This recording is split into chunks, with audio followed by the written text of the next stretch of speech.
So yeah, so it's great to meet you, Christina. Nice to meet you, Rachel. It'd be great if you could just maybe say in a few words like what your company is, and then maybe also talk through your founder story about why you started HulkBio, and yeah, great. Sure, that sounds great. So as a new mom, I very quickly realized how difficult breastfeeding was. But it turns out that actually 3 in 4 mothers experience similar breastfeeding struggles. And so when you can't breastfeed, the only option is infant formula, but that carries certain health risks to the baby and has been well established in literature. And so I put my stem cell background, so I'm a stem cell scientist by trade, to good use. And we're creating cell-based human milk for when breastfeeding isn't possible and when you want a different alternative to formula. So that's kind of it in a nutshell.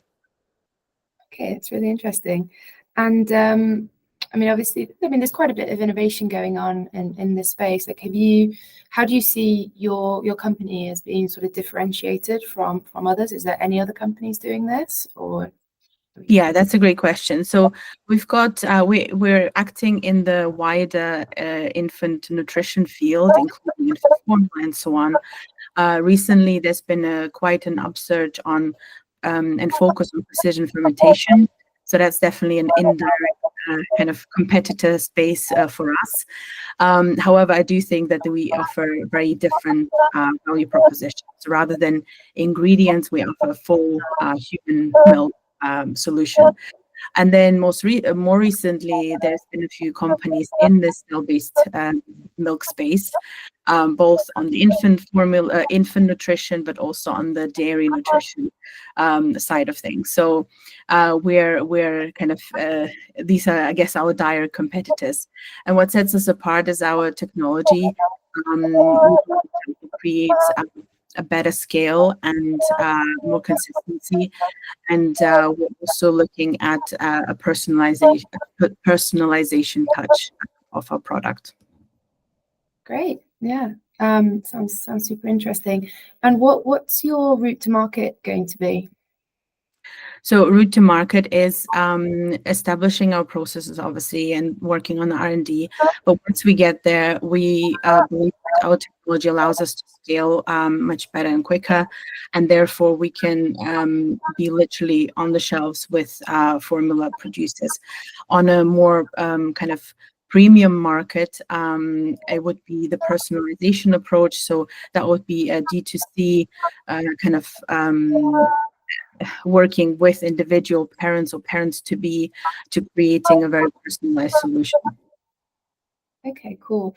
And are your products for newborns all the way through to toddlers? Like, what's the kind of age range that? So we're trying to provide a solution for this really early stages, up to 6 months of age. This is when baby really requires that breast milk or any sort of alternative that's coming very close to it. After that, babies start eating solid foods, and so the requirement for a milk isn't as pertinent. However, there's been research going on in human milk oligosaccharides, so HMOs, recently. That's breast milk has, and we believe that we'll be able to provide HMOs, and that can also stretch into the adult space, as well as sports nutrition and so on. So the opportunities are vast for that. Yeah, I mean, and maybe it's a little bit early stage to think about the marketing strategies at the moment, but an interesting point that I learned recently is around the marketing of early stage formula, because the government in the UK anyway really wants to encourage breastfeeding, and so there's kind of like an embargo on advertising. So have you thought a little bit how to get around that in terms, or is that part of your journey and thinking about how? So it is, of course, part of our journey still as well, and we're figuring out all the regulatory and also these barriers, as you mentioned before. But in general, how we see it is that we don't want to compete with breastfeeding itself, and we very much encourage mothers and parents to breastfeed if they can and if they want to. This is a solution that will be on par, but I would say better and more sustainable than formula, and therefore it's a new category effectively. In terms of the embargo on the advertising in this space, we are still looking for kind of routes in and out. But I think here a very important aspect is to provide this transparency and build up the brand trust for parents, for the consumer very early on. So we want to also do, some educational content, how our milk is made, how it compares to formula and breast milk as well, and really guide our future customers to, see the benefits, see how it's produced, and that it's safe and very similar to breast milk. It sounds like a really, really good strategy. So in terms of just thinking about the company, so where are you at the moment? Like, how big's the team? Is it just yourself or is it a few of you? So recently a bioengineer has joined me, so I'm very pleased about that. And he's really starting to drill down on our, working on our R&D side of things, technology and so on. But also we've just started our first proof of concept experiment. So I'm very excited about getting those first data in, and it's great. And are you fundraising at the moment? Or? We are, yes. So what are you raising, or what would you like to raise? We're raising our pre-seed round, approximately £1 million on a safe convertible note. Okay, great. So it's just good that everybody knows where you're at and how much you're raising. And so looking ahead to, I guess, the business plan. So when do you think that you'll kind of go to market? So you'll be on shelves? Is it the next 12 months? Is it maybe a bit longer? What does the next, I guess, 1 to 3 years look like in your ideal scenario? Yeah. So given that we're working in infant nutrition, but also novel food space, there's certain regulatory barriers to overcome.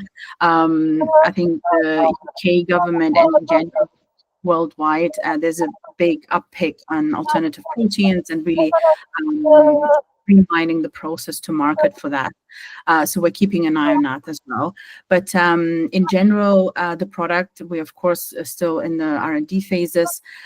We believe that we'll get there in about 4 to 5 years.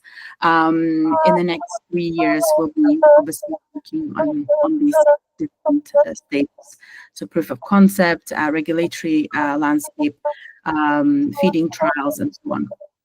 Okay, brilliant. So kind of, I guess, a significant part of the use of funds is on that R&D piece, and obviously the team and building up everything else, but on those trials. That's great to hear. And I was just thinking about, obviously covered the funding, but are you looking for any kind of advisors to join or any support in that regard? Because it's always good to have kind of angels on board that maybe have expertise, or have you got anybody involved? What's your thinking around that? Yeah, so we don't currently have an advisory team, but of course we're working on that as well.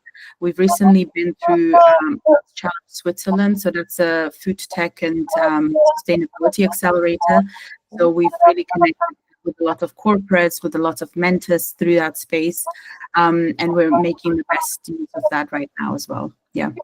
Great. Well, someone maybe listening might have some expertise that they can bring your way as well. So yeah, I mean, I guess trying to think what else we can cover, because it's a really interesting topic. But do you see the UK as your kind of main market where you're going to focus on? Do you see like an international kind of expansion opportunity? Are there already kind of well-established maybe businesses in the US doing this? Like, what do you think of kind of more the global market? Yeah, we're still kind of obviously going through the motions of really drilling down of how the strategy will be. Of course, us being in the UK, it makes also sense to start here. But again, this is not set in stone. And of course, we're pursuing a more global market as well.